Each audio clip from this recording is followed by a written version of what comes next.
Hari ini saya ingin mengangkat dua kisah yang akan membantu refleksi kita di pagi hari ini.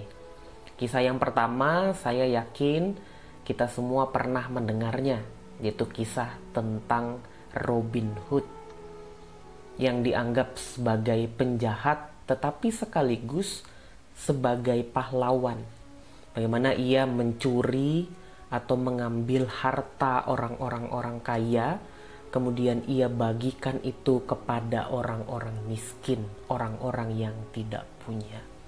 Tujuannya baik memang, tujuannya sangat mulia, berbagi kepada yang miskin, berbagi kepada mereka yang tidak punya, tetapi dilakukan dengan cara yang salah atau cara yang tidak baik. Kisah yang kedua, kisah ini pernah diungkapkan oleh Immanuel Kant, seorang filsuf di abad ke-17. Ada seorang, katakanlah si A sedang dikejar-kejar oleh penjahat. Kemudian si A ini bersembunyi di rumah B.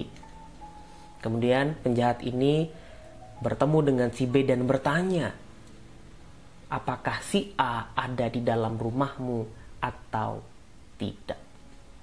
B memiliki dua pilihan, menjawab jujur atau tidak jujur. Tentu saja kalau si B menjawab jujur, maka akan mengakibatkan si A celaka. Tetapi kalau si B menjawab jujur, si A selamat, tetapi dia melakukan cara yang salah atau jalan yang salah karena dia sudah berbohong. Nah, dari kisah ini, dua kisah ini adalah kisah yang cukup familiar di kalangan pegiat etika. Kalau kisah yang pertama itu menunjukkan bahwa seseorang mengambil keputusan berdasarkan etika akibat atau etika tujuan. Yang penting tujuannya baik, yang penting akibatnya baik, akibatnya benar atau tujuannya benar. Soal cara yang dipakai untuk mencapai tujuan itu tidak masalah, mau benar atau salah. Itu jalan yang pertama, atau etika akibat. Nah, yang kedua, kisah yang tadi saya kisahkan adalah menunjukkan pengambilan keputusan berdasarkan etika kewajiban. Caranya harus benar, langkahnya harus tepat, sekalipun itu mengakibatkan hal yang tidak baik bagi orang lain. Seperti contoh tadi yang kedua, dia melakukan hal yang benar, memang jujur, tetapi mencelakai si A. Nah, dua hal ini menjadi perdebatan yang sangat seru di kelas etika dalam sebuah perkuliahan. Ada perdebatan di sana sini, ada pro kontra dan lain sebagainya. Tetapi kekristenan berdiri di sudut yang mana? Apakah etika kewajiban atau etika akibat? Nah, Malcolm Brownlee mengusulkan bahwa Kristen seharusnya memiliki etika tanggung jawab. Apa itu etika tanggung jawab? Etika tanggung jawab adalah keputusan yang diputuskan atau diambil dengan mempertimbangkan berbagai macam aspek. Tidak hanya satu aspek saja, tidak hanya satu pertimbangan saja, tetapi melihat dari sudut-sudut yang berbeda. Kita harus mampu melihat dari sudut yang berbeda, kemudian mempertimbangkan semua hal yang perlu kita pertimbangkan. Nah, di dalam Matius pasal 12 ayat 1 sampai 8, di sana ada kisah yang menarik tentang perjalanan pelayanan Yesus bersama dengan murid-muridnya. Saya akan bacakan. Pada waktu itu, pada hari Sabat, Yesus berjalan di ladang gandum. Karena lapar, murid-muridnya memetik bulir gandum dan memakannya. Melihat itu, berkatalah orang-orang Farisi kepadanya, "Lihatlah, murid-muridmu berbuat sesuatu yang tidak diperbolehkan pada hari Sabat." Tetapi jawab Yesus kepada mereka, "Tidakkah kamu baca apa yang dilakukan Daud ketika ia dan mereka yang mengikutinya lapar? lapar.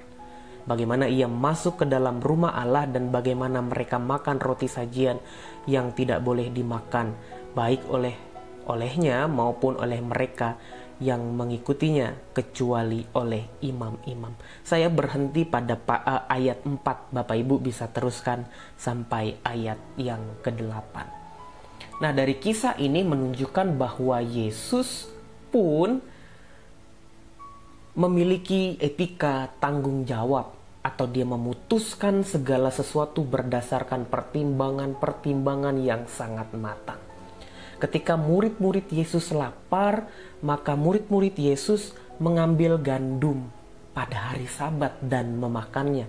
Sebuah tindakan dalam sebuah tradisi Israel yang tidak diperbolehkan, karena pada hari Sabat orang harus berhenti secara total. Tetapi Yesus mengambil langkah itu, mengizinkan murid-muridnya untuk mengambil gandum dan memakannya itu bukan berdasarkan pertimbangan satu arah saja atau satu pertimbangan, tetapi sudah dipertimbangkan dengan matang oleh Yesus. Buktinya Yesus sangat paham pada kisah-kisah yang terjadi sebelumnya. Bagaimana Daud ketika ia dan pengikutnya lapar, ia pergi ke bait Allah dan memakan makanan yang seharusnya tidak boleh dimakan, tetapi Daud dan pengikutnya memakannya. Dan di ayat selanjutnya Yesus memaparkan kasus-kasus yang serupa, bahwa kehidupan itu lebih penting daripada apapun. Nah, hal ini membuktikan Yesus tidak hanya sembarangan saja dalam mengambil keputusan. Karena lapar, ya sudahlah saya ambil saja gandum ini dan memakan. Tidak. Yesus mempertimbangkan dari berbagai macam sudut, mempertimbangkan dari berbagai macam pertimbangan-pertimbangan yang matang. Sehingga terciptalah sebuah keputusan etis berdasarkan etika tanggung jawab. Dan ketika ditanya oleh orang Farisi, Yesus bisa menjelaskannya dengan yakin dan pasti. Nah, di dalam kehidupan kita sehari-hari, kita seringkali diperhadapkan pada keputusan-keputusan atau pilihan-pilihan yang harus dengan cepat kita putuskan. Nah, kita tidak boleh hanya mempertimbangkan dari satu pertimbangan saja. Yang penting tujuannya baik, yang penting tujuannya benar. Soal cara mencapai tujuan itu tidak masalah, bukan seperti itu. Kita harus mempertimbangkan dari berbagai macam pertimbangan. Apakah ini baik bagi diriku sendiri dan bagi orang lain? Apakah keputusan ini menguntungkan aku dan menguntungkan yang lain juga? Apakah keputusan atau tindakan ini merugikan diriku dan merugikan yang lain juga? Kita harus melihat dari perspektif atau sudut yang lebih besar. Atau misalnya, ketika gereja memutuskan untuk membuka gerejanya dan beribadah, apakah itu sudah dipertimbangkan dengan sematang-matangnya dari berbagai macam sudut, dari berbagai macam pertimbangan-pertimbangan yang matang? Jika belum, saya merasa bahwa gereja harus mulai mempertimbangkan berbagai macam hal soal kehidupan bersama. Jangan sampai keputusan yang kita putuskan menjadi sesuatu yang kurang baik, mengakibatkan hal-hal yang kurang baik. Tetapi kita mesti mempertimbangkan dari berbagai macam sudut, dari berbagai macam pertimbangan, sehingga keputusan kita adalah keputusan yang bertanggung jawab. Masih banyak hal lainnya yang dapat kita refleksikan di dalam kehidupan kita, melalui dalam perilaku kita, di dalam kehidupan bermasyarakat. Bagaimana kita memutuskan keputusan-keputusan yang penting, keputusan yang harus kita ambil berdasarkan etika tanggung jawab, dan kita pertimbangkan dari berbagai macam sudut, tidak hanya satu sudut saja. Kiranya renungan di hari ini memberkati kita. Silakan berdoa.